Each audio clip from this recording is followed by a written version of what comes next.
بسم الله الرحمن الرحيم الحمد لله رب العالمين والصلاة والسلام على أشرف الخلق أجمعين سيدنا محمد وعلى آله وأصحابه والتابعين ومن تبعهم بإحسان إلى يوم الدين. Assalamu alaikum. Israël-Palestine, à quand la solution?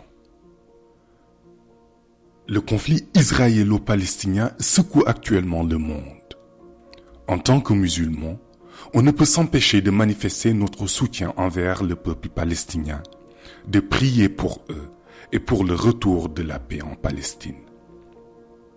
Une Palestine seule, délaissée, qui continue de souffrir de cette injustice sous le silence complice de la communauté internationale. Rappelons avant tout que les Palestiniens sont les gardiens du troisième lieu saint de l'islam, la mosquée Al-Aqsa. De ce fait, leur sort concerne les musulmans du monde entier, mais également tous ceux qui sont épris de justice. Quelle est la source du conflit israélo-palestinien et quand prendra-t-il fin? La situation que vit la Palestine est parmi les épreuves majeures de la fin des temps, illustrant l'injustice généralisée qui prévaut dans le monde. Une situation qui vaudra qu'Allah subhanahu wa ta'ala envoie son dernier missionnaire, dénommé l'imam al-Mahdi, pour rétablir la justice. L'histoire nous apprend que les peuples juifs et arabo-musulmans avaient longtemps cohabité dans la paix. Le conflit tel que nous le connaissons aujourd'hui remonte à 1947, quand les Nations Unies ont proposé la création de deux États, l'un juif et l'autre arabe, sur la Palestine sous mandat britannique, provoquant une éruption de violence entre Arabes et Juifs, puis la première guerre entre Arabes et Israéliens, au moment de la proclamation de l'État d'Israël en 1948. Il est ainsi clair que c'est la création d'un État juif sur une terre palestinienne qui est à l'origine des drames que nous vivons aujourd'hui dans cette partie du monde. En 1967, lors de la guerre des 6 jours, Israël a saisi par les armes la Cisjordanie et Jérusalem-Est, alors sous contrôle de la Jordanie, ainsi que de la bande de Gaza sous administration égyptienne. Il a depuis annexé Jérusalem-Est, site de lieux saints révérés par les chrétiens, les juifs et les musulmans. Israël a affronté une nouvelle fois une coalition de pays arabes conduite par l'Égypte et la Syrie lors de la guerre du Kippour en 1973. En 2020, l'ONU avait déjà condamné l'Israël 17 fois, soit le nombre le plus élevé de condamnations parmi tous les pays du monde, principalement pour non-respect des accords de paix. Cependant, Israël n'a jamais respecté ces résolutions et continue de confisquer des territoires palestiniens, d'étendre ses occupations illégales à Jérusalem-Est et en Cisjordanie, des dénis de résidence pour les Palestiniens, des transferts forcés de civils, des suspensions massives de droits civils pour les Palestiniens, d'embargos, etc., etc. Ceci est le vécu quotidien du peuple palestinien.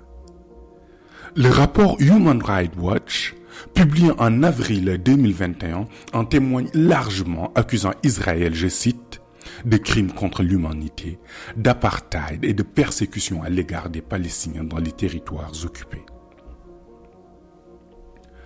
La dernière escalade des tensions en ce mois de mai en est une illustration parfaite après que la Cour suprême d'Israël ait décidé d'expulser des Palestiniens à Sheikh Jarrah, quartier de Jérusalem-Est, pour les remplacer par des familles juives. Avec toutes les bavures policières, militaires, les injustices que subissent la Palestine, Israël n'a jamais été sanctionné par des actions concrètes. Pourquoi? Parce qu'il a le soutien des États-Unis, qui disposent d'un veto à l'ONU, bloquant toute forme d'action comme les sanctions économiques. Quelle injustice! Le prophète Mohammed sallallahu alayhi wa sallam avait annoncé que lorsque l'injustice se succédera à la justice, Allah enverra un de ses descendants, l'imam al-Mahdi, pour rétablir l'équilibre et la justice divine sur terre. Le ravivage de cette tension, de même que les nombreuses épreuves qui secouent actuellement le monde, annoncent sans nul doute la venue imminente de l'imam al-Mahdi alayhi salam. Qu'en est-il donc de l'issue de ce conflit israélo-palestinien? Lors de sa dernière sortie, le Qutb al-Akhtab al-Kabir a confirmé la venue prochaine du secours divin pour le peuple palestinien en particulier, mais également, plus généralement, pour la justice à travers le monde. Il débutera avec la venue de l'imam al-Mahdi annoncée en 2022 par le Qutb al-Akhtab al-Kabir. Notons toutefois que ceux qui ont appris l'histoire du prophète Mohammed sallallahu alayhi wa sallam savent que certains prêtres chrétiens et rabbins juifs avaient prédit l'année de naissance du prophète Mohammed sallallahu alayhi wa sallam, voire même le mois de naissance de ce dernier, grâce à une science que leur avait accordée le Seigneur. Allah subhanahu wa ta'ala peut également donner, de nos jours, à des savants musulmans, en particulier les élus, cette même science leur permettant de prédire avec exactitude la date d'apparition de l'imam al-Mahdi. En effet, à travers nos séries d'enseignements sur la vie de Dajjal, nous voyons comment la délivrance de la Palestine viendra avec l'imam al-Mahdi à travers les accords de paix qu'il signera en faveur de la Palestine. Oui, l'imam al-Mahdi usera de son pouvoir mystique pour solutionner le conflit. Toutefois, la crise israélo-palestinienne est diplomatique. Elle ne se fera aucunement par les armes. C'est ce qu'on appelle la diplomatie mystique imposée à la partie adverse, les termes de l'accord. Les Palestiniens vivront donc dans la paix et la stabilité durant le règne de l'imam al-Mahdi qui durera plusieurs années. Notons que cette paix fera intervenir un acteur majeur du conflit, en l'occurrence la branche politique du Hamas, avec lequel seront établies les exigences à Israël. Viendra ensuite l'avènement de Dajjal avec son lot de violence et d'instabilité.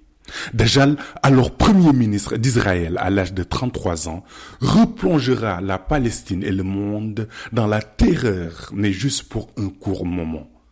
Bien entendu, le temps du retour du prophète Isa, 1 an 14 jours pour jour après que ce dernier se déclare être Dieu.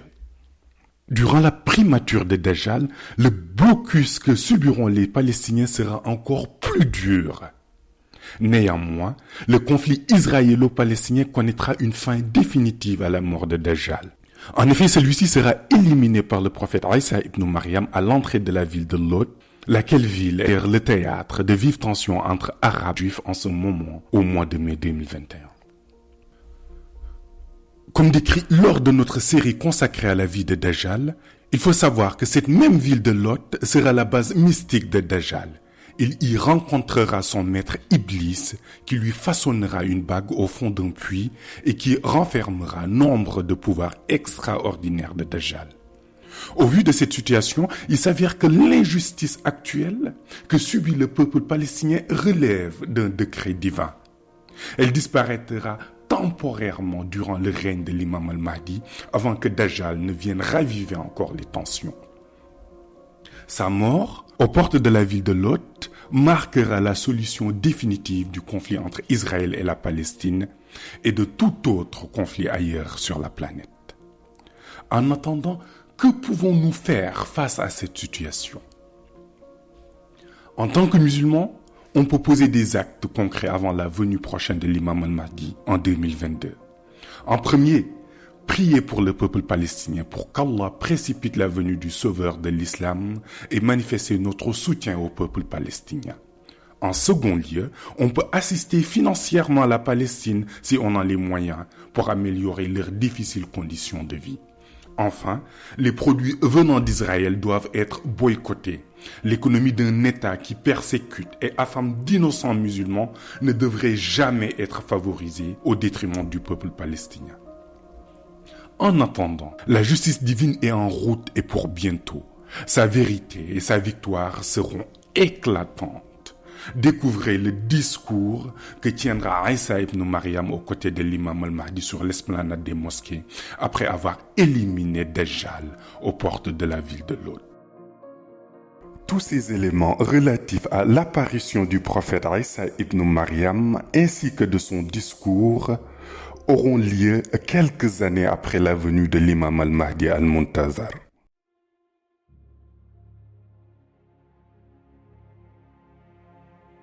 Ya Bani Israël, ô peuple d'Israël, que chacun m'écoute un instant avec ses sens, mais aussi avec son âme, car j'ai des choses importantes à vous dire. En premier, je suis un serviteur et prophète de Dieu. Le but de mon retour actuel sur terre est de révéler la vérité. Cette vérité est que l'imam al-Mahdi est le représentant de l'islam. Et comme tous les prophètes ont pour religion l'islam, c'est donc une obligation pour moi d'épauler l'imam al-Mahdi dans sa mission. Deuxièmement, vous vous demandez sûrement où est Masih Dajjal.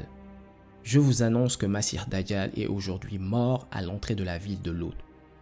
Vous vous demandez également où se trouve sa tombe. Ne vous donnez pas cette peine car l'enfer est sa tombe, Jahannam. Si vous vous demandez où l'a-t-on vu pour la dernière fois, je vous répondrai, rendez-vous à la maison de Iblis qui se trouve à Lod, et plus précisément à la hauteur du puits. C'est là que ses restes ont été vus pour la dernière fois. Je vous annonce également que Dajjal n'est pas seulement mort, mais l'injustice est aujourd'hui morte avec lui. Il est mort en emportant avec lui la corruption. Donc la corruption est morte aujourd'hui. Il est mort en emportant l'inégalité. Donc l'inégalité est révolue aujourd'hui. Il est mort avec la tyrannie. La tyrannie a donc disparu aujourd'hui. Il est mort avec la méchanceté. La méchanceté a aujourd'hui disparu. Celles-ci ont toutes disparu avec Dajjal aujourd'hui. Un nouveau monde commence, une nouvelle ère et une nouvelle organisation. Voici cette nouvelle organisation. Bismillahirrahmanirrahim. Qul huwallahu ahad. Allahu samad. Lam yalid wa lam yulad. Wa lam yakun lahu kufuwan ahad. Donc, moi, Isa ibn Maryam, je ne suis pas le fils de Dieu, car Dieu n'engendre pas d'enfant et personne ne l'a engendré. Le Créateur Allah subhanahu wa ta'ala a choisi une de ses pures servantes, une femme chaste et préservée qui est Maryam, pour insérer en elle la lumière du Kun Fayakun, grâce à laquelle je suis né. Je suis donc un serviteur et un prophète de Dieu. Mon retour ici est de vous montrer que la religion de Dieu est unique. C'est l'islam et tous les prophètes y ont adhéré. C'est pourquoi je suis venu en tant que fidèle de la religion islamique aux côtés de l'imam al-Mahdi qui la représente. Ya Bani Israël, ô peuple d'Israël, détournez-vous de la nuisance, détournez-vous de la division et de la frivolité pour venir chercher la grâce. Venez afin d'être guidés par l'imam al-Mahdi et moi-même dans le chemin de la droiture, de l'apaisement des cœurs et de l'esprit, et le chemin de la richesse. Il y a deux familles en ce lieu, celle de la Palestine et celle d'Israël. Je vous déclare qu'à partir d'aujourd'hui, ces deux peuples sont réunis pour ne former qu'une seule communauté, qu'une seule famille islamique. À partir d'aujourd'hui, c'est l'État de Palestine qui va cohabiter avec le peuple d'Israël. À partir d'aujourd'hui, dire « je suis israélien » ou dire « je suis palestinien » est révolu. Ce sera plutôt « je suis musulman ». Désormais, il n'y a plus de nationalité ou d'ethnie. Une seule identité regroupera les personnes, le terme « musulman » sous la coupole de notre guide Sayyidina Muhammad sallallahu alayhi wa sallam. Pourtant, je vous l'avais annoncé, mais mes propos ont été falsifiés. Ya Bani Israël, ô enfants d'Israël, où sont ceux qui peuvent lire? Où se trouvent les érudits et les doués d'intelligence? Venez ouvrir le Coran pour lire, et ensuite venez lire l'Évangile pour voir s'il y a des différences. Ou encore, venez lire l'Évangile et ensuite le Coran. Vous n'y verrez aucune différence. Les exhortations divines du passé sont les mêmes que celles d'aujourd'hui. Nous sommes tous des musulmans, nous sommes tous réunis autour de l'islam. Donc, rien ne devrait nous diviser. Lorsque j'aurai terminé, j'irai dans la mosquée Al-Aqsa en compagnie de l'imam Al-Mahdi pour choisir et organiser les gouverneurs de l'islam. Chaque pays du monde aura un gouverneur musulman. Il s'associera avec les habitants pour travailler avec eux dans la concorde pour notre développement commun. Un travail pour améliorer nos conditions de vie. Un travail qui bénéficiera à tout le monde sans exclure personne. Mais le tout sera fondé sur le chemin de la droiture islamique, Sirat al-Mustaqim. À terme, nous, habitants de la terre, nous n'aurons qu'une seule devise. Salaman, salaman, salaman, la paix. Car à partir d'aujourd'hui, il n'y aura que la paix.